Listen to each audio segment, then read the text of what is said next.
ప్రభునందు ప్రియులారా, ప్రభునామమున మీకు వందనములు. ఈరోజు దేవుని యొక్క వాక్య ధ్యానము మత్తయి సువార్త 11వ అధ్యాయము 28వ వచనము. ప్రయాసపడి భారము మోసుకొనుచున్న సమస్త జనులారా, నా యొద్దకు రండి, నేను మీకు విశ్రాంతి కలగజేతును. దేవుడు ఈ మాటలు దీవించి ఆశీర్వదించునుగాక. గమనించండి ప్రియులారా, పాపి అయిన ప్రతి మానవుడు పాప భారం క్రింద నలిగి కుమిలిపోతూ ఉన్నాడు. పాపము రకరకాలుగా మనపై భారములు మోపుతున్నవి. అవి అప్పుల భారము కావచ్చు, జబ్బుల భారము కావచ్చు, కుటుంబ భారము కావచ్చు. పనుల భారములతో మనుషుడు వ్యసనపడుతూ ఉన్నాడు. నీవు ఎటువంటి భారముతో కృంగి ఉన్నను, లోక పాపములను మోసుకొని పోవు దేవుని గొర్రెపిల్ల అయిన యేసుక్రీస్తు నీ పాపములను మోసుకొని నీకు విశ్రాంతి కలగజేయుటకు సిద్ధముగా ఉన్నాడు.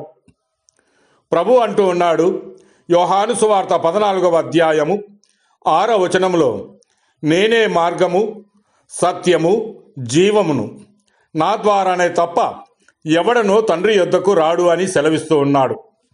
గమనించండి ప్రియులారా, నిశ్చయముగా అతడు మన రోగములను భరించెను, మన వ్యసనములను వహించెను. నా యొద్దకు రండి అని ప్రభు అయిన యేసుక్రీస్తు పిలుచుతున్నాడు. అనేకులు ఇంకనూ తమ భారములను తామే మోస్తూ సాతాను కాడి కింద నలిగిపోతూ ఉన్నారు.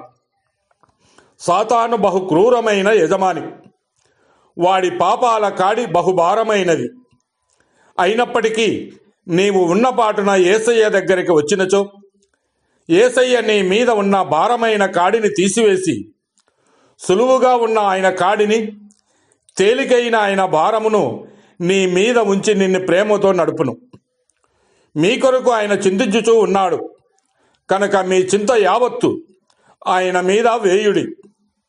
అనేకులు యేసయ్యను నమ్ముకొనుచున్నామని చెప్తూనే ఉన్నారు గాని వారి సమస్యలను వారే తీర్చుకొందామని, వారి భారములను వారే మోసుకొందామని అనుకుంటున్నారు.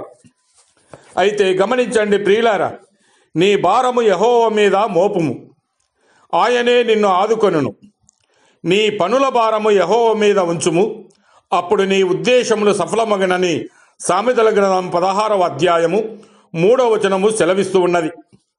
కాబట్టి నీవు ఎటువంటి భారములతో కుమిలిపోచున్నను, నీ బాధను, నీ కష్టమును ప్రార్థనలో విశ్వాసముతో ప్రభువుకు చెప్పుకొనుము.